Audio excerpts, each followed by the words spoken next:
Моите родители твърдят, че съм била 2-годишна, когато съм казала, че искам да стана лекарка. Не си спомням да съм искала да стана нещо друго. Хубавото на пренаталната диагностика на моята работа е, че всъщност преобладават хубавите емоции. Преобладават здравите млади хора, които чакат едно хубаво събитие в живота си и му се радват и емоциите са най-вече хубави.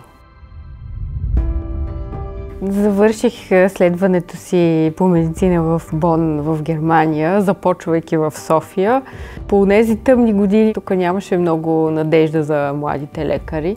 И реших, че ще си потърся алтернативи. Имах късмета да мога да специализирам в университетската клиника в Бон при светила, които всъщност преди да отида там не знаех, че са там. Така че съм учила от хората, които пишат учебниците по пренатална медицина.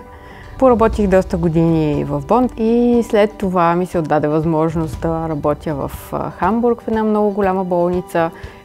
В Хамбург всичко е гладко, няма почти никакво хълмче и е много странно да не можеш да виждаш далечината някъде планина. Като си израснал в България, винаги виждаш планина, независимо къде се намираш. Хамбург не е едно от най-привидливите места на този свят. Дори човек да има добра работа, социално е много трудно да започнеш да се чувстваш у дома си. Начинът, по който функционират немците, е доста различен от нас. Те са едни машини. Те са работохолици в голяма степен. И когато работиш там и живееш там, някакси влизаш в тази мелница и е много трудно да излезеш оттам. Но в един момент си казах, че това не е моя начин на живот, не е моя начин на съществуване и за мен е много по-важно в крайна сметка какво се случва след като си съблека екипа и си тръгна към вкъщи. И че работата не може да определя съществуването на един човек и не позволявам тук това да се случва всъщност. Но в България ми е възможно да не го позволя, докато в Германия е много трудно, тъй като това така те изцежда, че нямаш сили да си живееш останалия живот.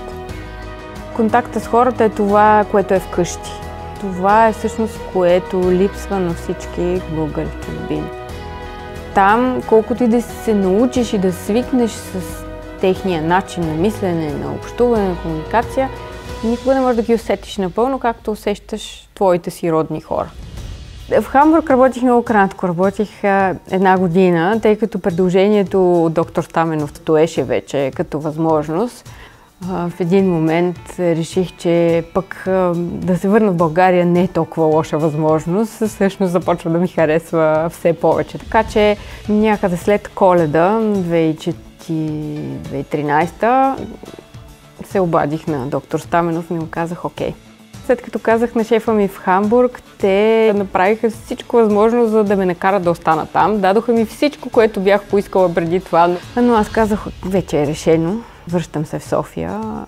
И той даже няколко пъти след това ми се обажда да ме пита дали съм убедена, че съм постъпила правилно, дали съм много сигурна, че искам да остана там. Всеки път му отговарях, че всъщност съм взела правилното решение и ще остана в София. Не искам да се връщам в Германия. България се беше променила генерално за 15-те години, в които липсвах. София беше абсолютно друг град. София е хубав европейски град, интересен европейски град. Колко европейски градове имат ски писта, на която можеш да се качиш от градския транспорт практически? Малко са. Даже не знам дали има друг такъв. На всички, които мислят, че в чужбина е по-лесно, мога да кажа, това е абсолютна илюзия. Никъде никой не подарява нищо и всичко трябва да бъде заслужено и всичко трябва да се изработи с много усилия, но това не важи само за чужбина, това важи и за България. Тук е същото и тук всъщност имаме същата възможност да го направим, така че България и чужбина са същото нещо в това отношение. Човек се чувства тук по-стабилен, по-силен, тъй като има подкрепа. Там си сам.